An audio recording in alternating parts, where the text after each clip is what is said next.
Hello everyone. Thank you for joining me today to begin hearing about Wii U. I am here inside Nintendo headquarters in Kyoto in a 7th floor conference room which, as you can see, is rather plainly furnished. But there is something here which is quite significant. These are the Japanese character for Dokuso. This is a term which has guided Nintendo since the early days of the company when Mr. Hiroshi Yamauchi was president.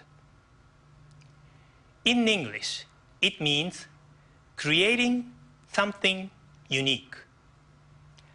I believe when you hear from Nintendo this week, there may be several times when you say to yourself, well, that certainly is unique.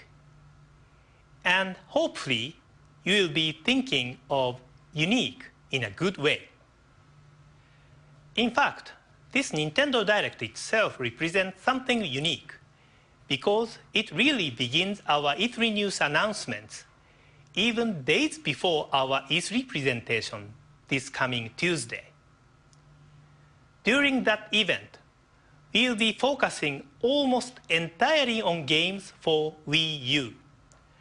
So today I'd like to introduce you to Nintendo's brand new home console, Wii U, and its new controller in a more conceptual sense. In this room in 2008, we began discussing what we should do with Wii U to meet our goal of creating something unique. And here is one of the topics involved in our discussions. Maybe this seems familiar to you. People are gathered together in the same room with friends or family, but they are not truly connected. They are paying more attention to their devices than to each other. There is an American professor who has written a book about this called Alone Together. And I think that term captures the idea. New technologies in general have made life easier and more efficient. But we have to wonder what this will mean for the nature of human relationships moving forward. So one of the challenges we set for ourselves was creating something that would help unite people rather than divide them, uniting whether in the same room or great distances apart. And this was a tool we devised to help accomplish that.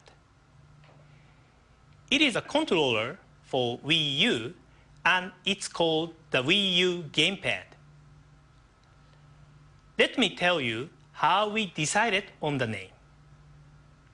In the 1980s, we began selling a home console known in Japan as the Famicom and in America as the Nintendo Entertainment System or NES. The controllers for previous game platforms typically had a joystick of some sort, but the NES had only a flat surface with the plus control pad. Because of this, players began referring to it as a gamepad.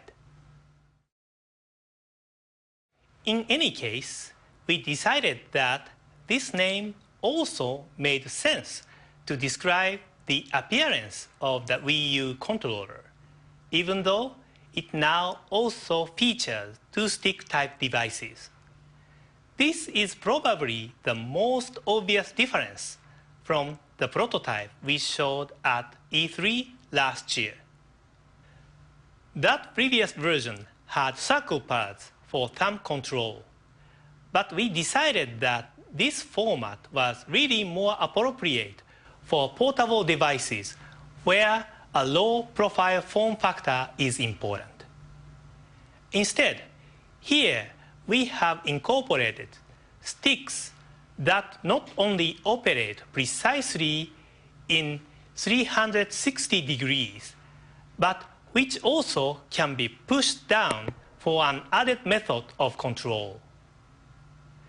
In addition, we have also redesigned the back of the controller and the button layout to maximize comfort, even if you are playing for a long period of time.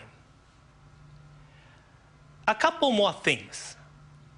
This mark to the left of the screen is the location for the NFC reader writer.